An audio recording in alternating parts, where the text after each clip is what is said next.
The time now 12 minutes past 7, and Scotland can lead the way back to Downing Street for Labour.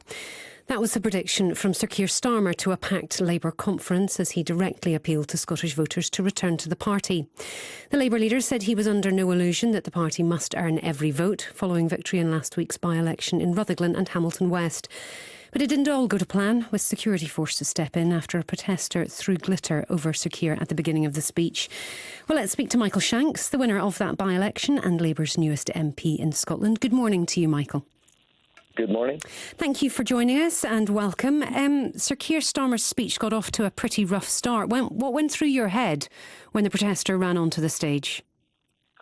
Well, I think I was sitting in the front row very close to Keir. I think it was quite scary, it's fair to say, but I actually thought the way Keir dealt with it, with confidence, really showed the leadership qualities that we've seen from him and why he is a Prime Minister in waiting. I don't know what must have gone through his head in that moment, but to carry on and give a speech of that importance, I thought showed real leadership and real guts. Given events in the Middle East and your party's very recent history, how concerned were you? It could have been a lot worse. Well, I think there were security measures in place. It was obviously, I don't know exactly what has happened for the protester to get to where he did, but it was dealt with very quickly. I think no one was in any risk at that moment. But I think the key thing was he rolled up his sleeves, literally, and got on with the speech. And I think that shows real courage in that moment to do that. And I think he then delivered an absolute barnstormer of a speech. He's promised a decade of renewal, but much of that concentrated on overhauling planning, house building, NHS reforms. None of it applied here in Scotland. If Scotland is indeed so important to Labour, what would a decade of renewal look like here? Well, I think as well as all of that, he also talked about big shifts on the environment, so particularly around looking at GB Energy, which will be a renewable company owned by the people and based in Scotland, which will be huge for bringing jobs to Scotland. But also looking at dealing with the NHS crisis in England, using the non-dom status to bring money in to deal with waiting lists, will bring money into Scotland, and it's for the SNP at the moment in Scotland to then be committed to using that money to lead to similar change in Scotland. But I think there was a broader message about the decade of renewal, because we're all living through an age of insecurity at the moment.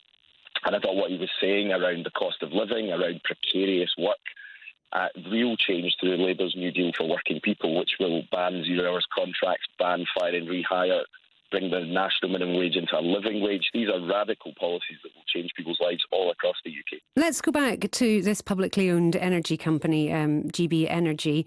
What is it going to mean for the future of North Sea oil and gas, which was omitted entirely from the speech? Well, I think we've set out over the past few months that there does need to be a transition away from oil and gas, but it's not going to be in the short term. But those jobs, highly skilled engineering jobs in the North East, need to be brought into transition into a renewables future, and that's why GB Energy will be based in Scotland.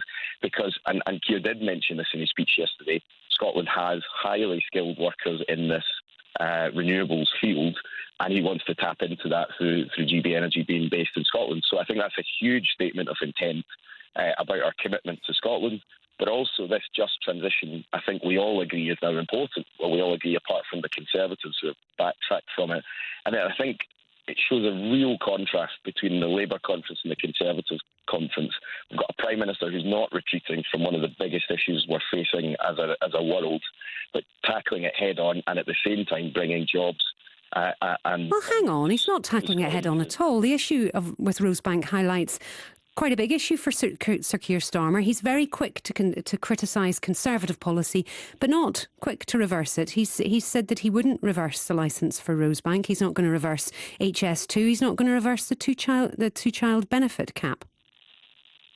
Well, what we said on the two-child benefit cap is that we need to have a reform of the whole of universal credit, and he talked about that yesterday in his speech, that we need to have a social security system that is fair, but that requires us to review the whole of it, not just one part. And I'd come back to the New Deal for working. Would you still vote against in any future vote the two-child benefit cap? Well, I've talked about that since the by-election and during the by-election, that I want to see a full review of universal credit and a New Deal for working people that lifts people out of poverty. 60% of people affected by it are in work. So the challenge is actually we need to lift people out of in-work poverty. In Rutherglen and Hamilton West, we have a huge problem with in-work poverty. poverty, where people are in precarious work, not knowing from week to week what they're earning. And the real answer to that is to ban 0 hours contracts and ban and raise the minimum wage into a living wage. That's how we really lift people out of poverty. Michael Shanks, any new Labour government's going to have to move very fast, isn't it, if it wants to win over SNP voters in Scotland? Because you've only got sort of 18 months in a first term of office before the Scottish elections in 2026. Can you realistically change anything in that space of time to make SNP voters want to vote Labour? Look, I think we absolutely can, but you're absolutely right. There's no doubt there's a challenge there, and particularly because we don't know what we're going to inherit from the Conservative Party. We've never had a lower point in our politics, and I think there is a real need for change quickly.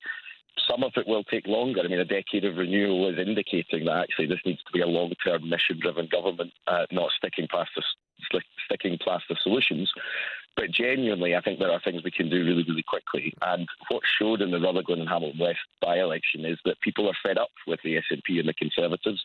They want change. They're willing to vote for it. And they want a politics where people tell them honestly that things can't be delivered immediately, but that we're committed to doing them, and here's the plan for how we're doing it. And I think we saw a lot more of that in Keir's speech yesterday. OK, we'll have to leave it there. Thank you very much indeed. Good to talk to you. Michael Shanks, Labour's newest MP in Scotland.